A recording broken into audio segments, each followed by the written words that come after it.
Alrighty now, you were just listening to Waltz Across Texas by Ernest Tubb and his famous Texas Troubadours, featuring the greatest guitar player in country music, Mr. Leon Rhodes.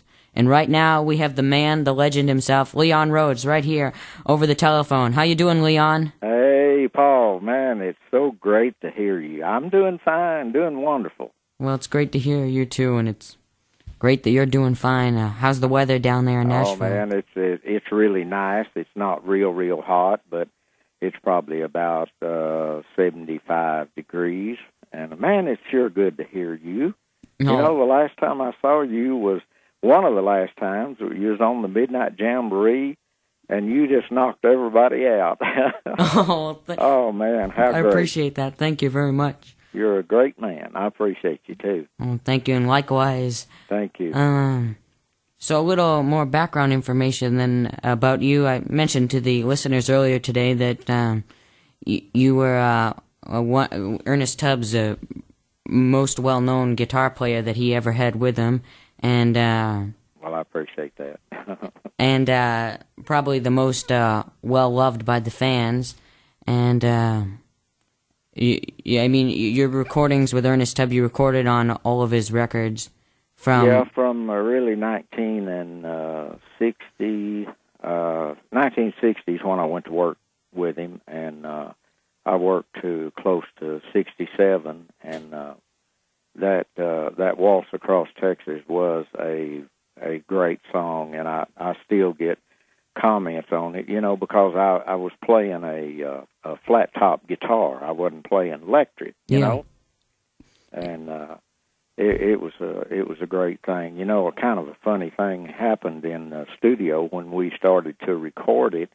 I went over to Ernest because what was going through my mind as being a musician is I wanted to play the flat top on that song because I thought it was, you know, so great of a song. Yes. And I went over and I said, E.T., would you mind if I played a flat top on this? And he looked at me and he said, no, son. He said, I've always had the electric on it.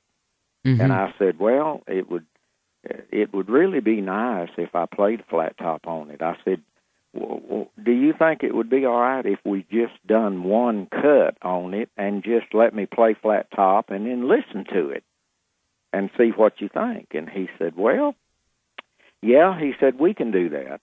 Because most of the time, you know, you have to cut them 2 or 3 times anyway. Yeah. And so we did. Well, when we got through, Owen Bradley came out of the control room, his producer, you know, and he walks out there, and they turn it on, and we're standing in the studio listening to it, and Ernest's eyes kind of wandered around and looked at Owen, and Owen started shaking his head yes, and, you know, keeping time with the music. And so when it was over, well, E.T. looked at Owen, and he said, Owen, what do you think about that flat-top guitar? And Owen looked at him, and he said, Ernest, I like that. He said, man, that is it right there.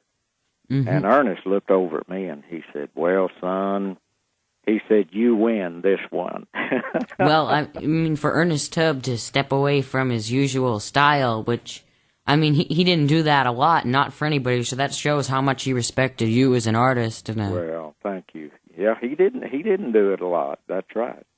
I mean, you were immortalized on those records and from those years with Ernest Tubb, and as a legend yourself. I mean, you became a country music household name and legend very shortly after you started playing with Mr. Tubb. And well, what a nice thing to say. Oh man, I tell you, I enjoyed every minute with Ernest. You know, and the Troubadours. You know.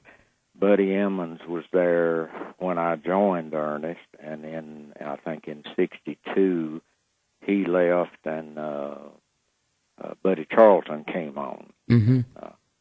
Everything just, I mean, I don't know, it all just kind of gelled together real good, and it really was great. And to look back on it and have people now still playing or playing the records and they're on the internet and all that stuff, our songs, and it's wonderful.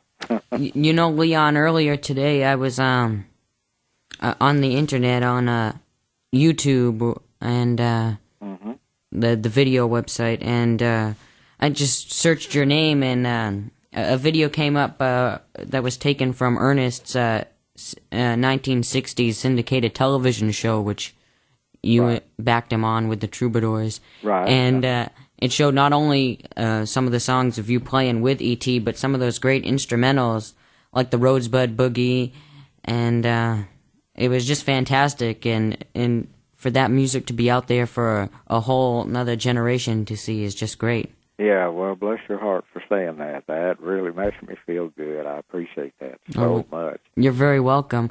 Yeah, you know, everybody that was in that Troubadour band when I was with them was like, you know, A1 players. I mean, they couldn't get any better. I mean, the Troubadours as a whole, and I'm sorry, I didn't mean to cut you off there. No, it's okay. The Troubadours as a whole, and I mean, especially you. I mean, you did things with a guitar that no one else could do then, or still can't copy. I mean, well, you know, when I get compliments like you're saying, I always tell them, well, you know, you don't have to be real good playing the guitar, but you have to be loud. So I turn it up and play loud. No, I appreciate that. Really, I do. I really do. But Buddy Charlton was also great, because whatever I could play on my electric guitar and all of those parts and everything, he was right there with me. Yeah, he kept up with you with the harmony. And yeah, it was just all together so good. And I mean, you and him traded off too. I mean, sometimes like on wasn't it the Panhandle Rag? I mean, he would play the lead first, and you'd come in with the harmony, and then you'd take a solo break on it, and it was just great. It was.